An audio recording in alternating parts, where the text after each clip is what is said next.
This is Professor Sampson, and this video is going to be how to do order of operations with whole numbers using your calculator.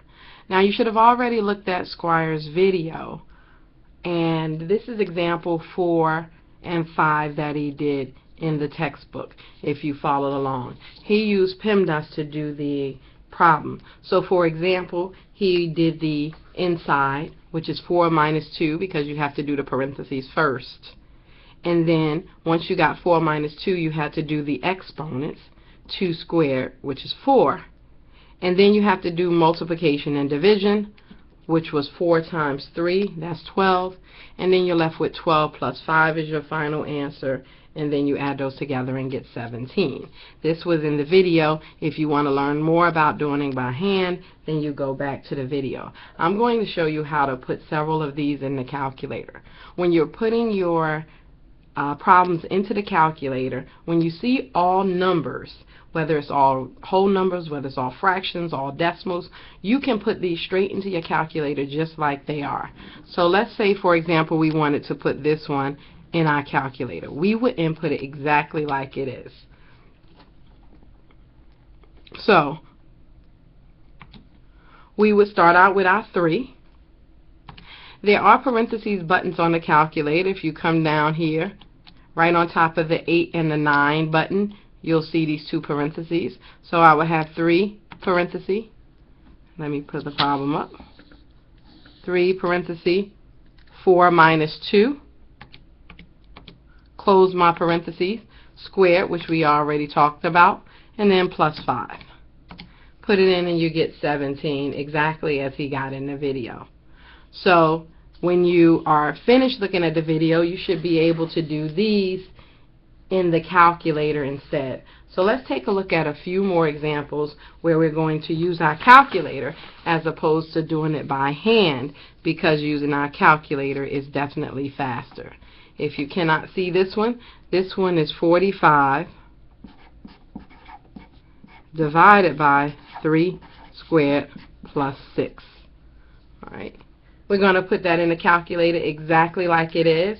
If we were going to do it by hand, we would have to do the exponent first of 9.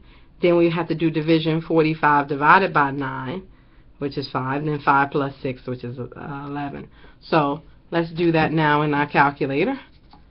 Simply 45 divided by, as you follow, do 3 squared. 45 divided by 3 squared, then plus 6, which is 11.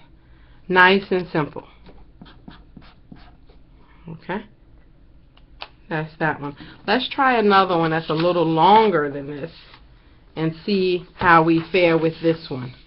Alright, this one is a little longer, alright, with a whole set of parentheses by itself. So it says 6 times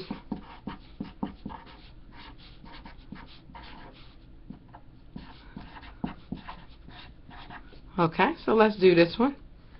Simply put it in the calculator exactly as you see it, not skipping anything, not skipping any parentheses.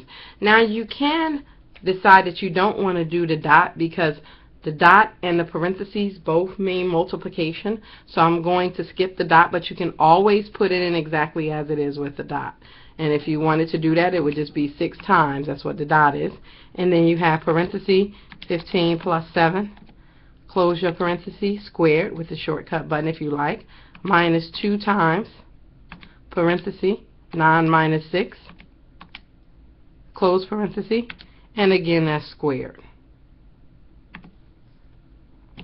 And you'll get your answer, 2886 is the answer to that question. So this is how you want to go about doing the problems. Let's get another one.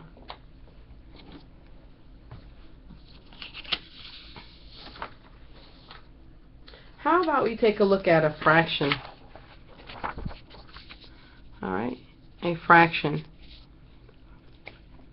So this problem has on the top as a numerator 10 plus 3 squared all over 10 squared minus 9 squared.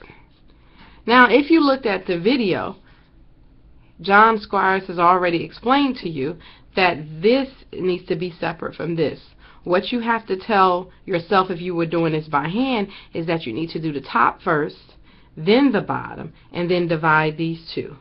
Because if you do not, the calculator will follow order of operations, which would simply be to do the exponents, and then it would divide these two numbers. So in order to tell it not to do that, you're going to separate these with parentheses to let the calculator and yourself know that you need to do the top divided by the bottom. Because the only way that the calculator or even you would ever do addition first is if it's inside the parentheses, because parentheses comes before anything else. So let's do that one. So I'm just going to put my parentheses in the top.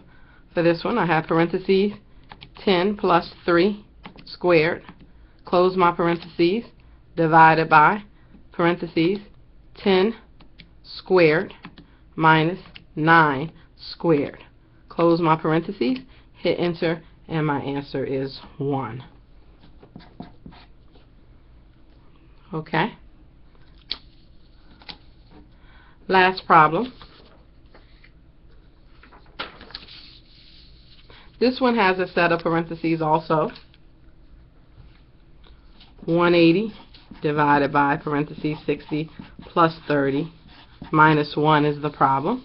Again, we're going to just put this in the calculator exactly as we see it. It's pretty simple after you get the hang of it. It's going to be 180, right, divided by parentheses 60 plus 30, close your parenthesis, and minus 1. Hit enter, and then your answer is 1.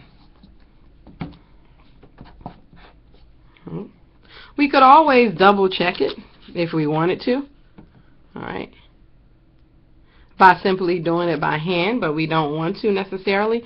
But if we did, we would use PEMDAS, we would use parentheses. So we would have to do our parentheses first. So 60 plus 30 is 90. Then we would have to do our division next.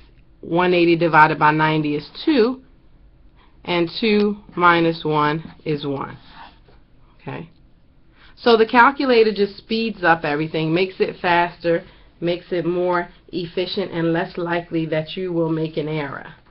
Please make sure that you check all of your answers. Make sure you go back into your calculator and check and double check and make sure you put in the correct answer, especially the correct problem, especially when you're looking at longer problems like this. You want to make sure that all of your numbers are in properly, that you put in a parenthesis, that you squared it. If you miss a parenthesis in your calculator, you will get an error.